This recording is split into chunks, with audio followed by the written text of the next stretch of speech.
In the darkest hours of World War II, the U.S. military had a fatal weakness. Every radio message sent across the Pacific was being intercepted and decoded by the Japanese.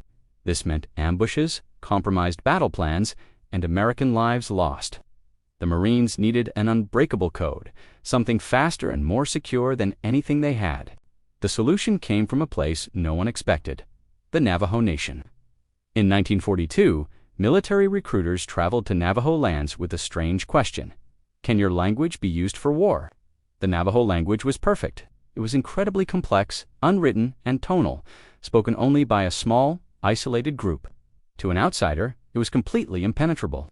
To the Marines, it was the perfect weapon. The first 29 Navajo recruits, known as the original Code Talkers, embarked on a top-secret mission.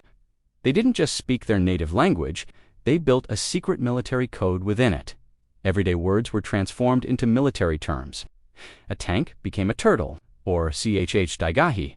A bomber plane was a blackbird, or Genetso. A submarine was an ironfish, or Teso. They created an entire alphabet and memorized hundreds of these terms, training relentlessly to send and receive messages in mere seconds. Their real tests began on the front lines. From the dense jungles of Guadalcanal to the bloody shores of Saipan, the Code Talkers transmitted critical information under constant enemy fire.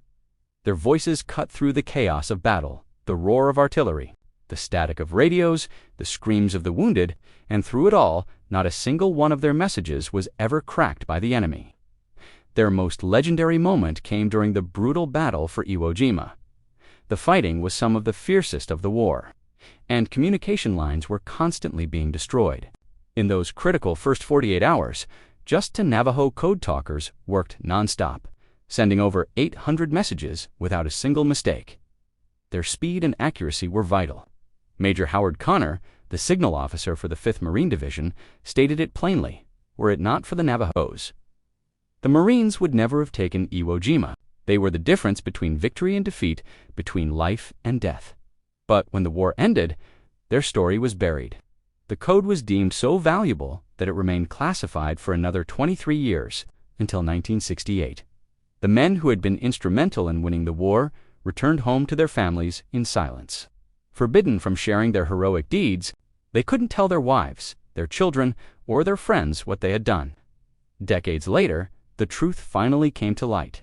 The Navajo Code Talkers are now celebrated as some of the most unique and important heroes of World War II.